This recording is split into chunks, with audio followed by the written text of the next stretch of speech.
What can we do with a wireless charger, some epoxy, and a block of wood? I think it's time to form Voltron.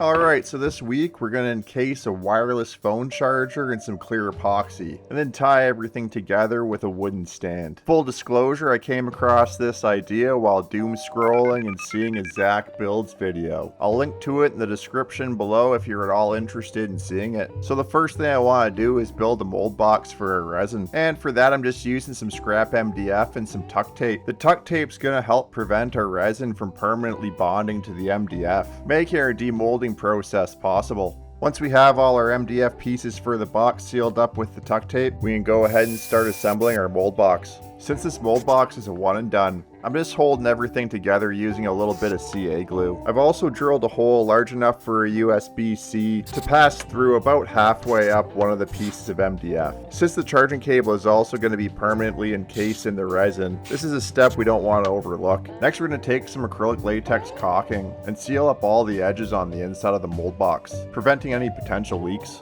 While our mold box dries up, we can go ahead and take apart the wireless charger. Now, I wasn't 100% sure how this was going to go. I didn't know if the trusted brand Nanami was going to make it easier to tear this apart or not, but there was just a handful of screws underneath this anti-slip piece of rubber holding the whole thing together, and once they were out, the whole thing just fell apart.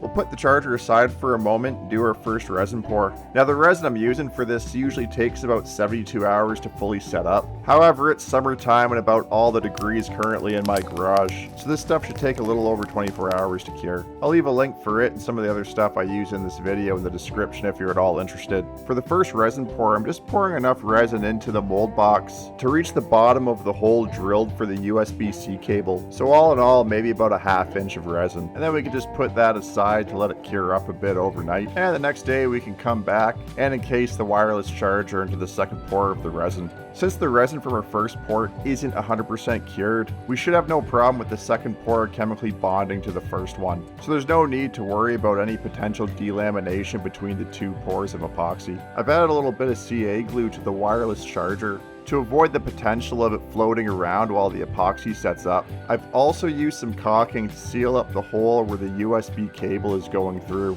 I've poured in enough epoxy to just cover the wireless charger. I'm doing this to make sure that whatever Nikola Tesla wizardry this thing does to charge a phone wirelessly can still work and not be blocked by a thick cross section of epoxy. As we wait for the epoxy to cure, we can start working on the wooden stand for this whole setup. And as you can see, we got a little bit of wobble in this wood. The best way I can deal with that is to shim it up and flatten it over on the router table.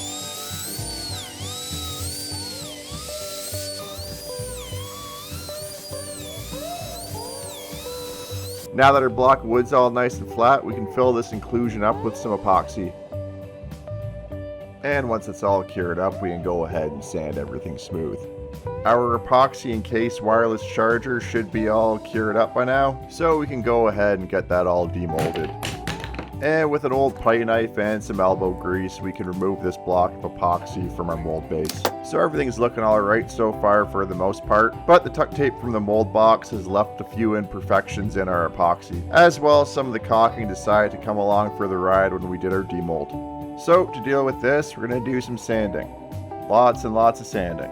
Now I'm starting with 100 grit on my orbital sander. This is going to quickly eat through all the divots and pits left by the tuck tape, and I'm going to gradually work my way up the grits of sandpaper until we reach 2000 grit wet sand. Doing this is going to give us the polish and transparency that we're looking for on this block of resin. And if you want a pro tip when you're wet sanding, add a drop of dish soap to the water that you're using. This will improve your wet sanding by reducing the amount of debris building up in your sandpaper. It also acts as a bit of a lubricant, making it easier to sand. And once we got everything nice and sanded up, I'm just going to go ahead and take a round over bit on my router and round over all the visible edges. And then with some wet sandpaper, polish up all those round over edges. Now that that's out of the way, we can go ahead and finish up our base. I want to put an angled slot into the base to receive the charger, so I'm going to mark out on the base where I want that to land, and then I whipped up this throwaway jig using some scrap MDF. The whole thing's held together with CA glue, so it's not long for this world. You can't see it here, but I've got the wooden base wedged up on a slight angle underneath the jig. By doing this, when we do our router passes, it'll put the angle into the cut we're making. So when the charger goes in, it'll lean back on that slight angle. I hope that makes sense. On the bottom of our wooden base, I want to add a channel for the power supply to run through. So I'm just going to take a small piece of scrap and glue that to the bottom of the base. This will act as my straight edge. And then we can use the router to cut a nice clean channel. And before we put the router away, we're just going to add a slight 45-degree chamfer to the top and the bottom of our stand. I'm going to use a hard wax finish for the base. I usually use a product called Natura Monocoat. Unfortunately for this project, I ran out, and so did Amazon. So for the first time, I'm going to try the crowd favorite Rubio Monocoat. Now the reason why I've always gravitated towards Natura Monocoat really is just its price point. It's about $20 cheaper than Rubio. After using both, the main difference that I noticed was the smell. Rubio's odor isn't quite as aggressive. So if you're sensitive to smells, maybe choose Rubio. And before we assemble everything, I just want to give our block of epoxy a little bit of a polish. For assembly, I'm going to put some felt feet on the bottom of the base, and then just glue everything together.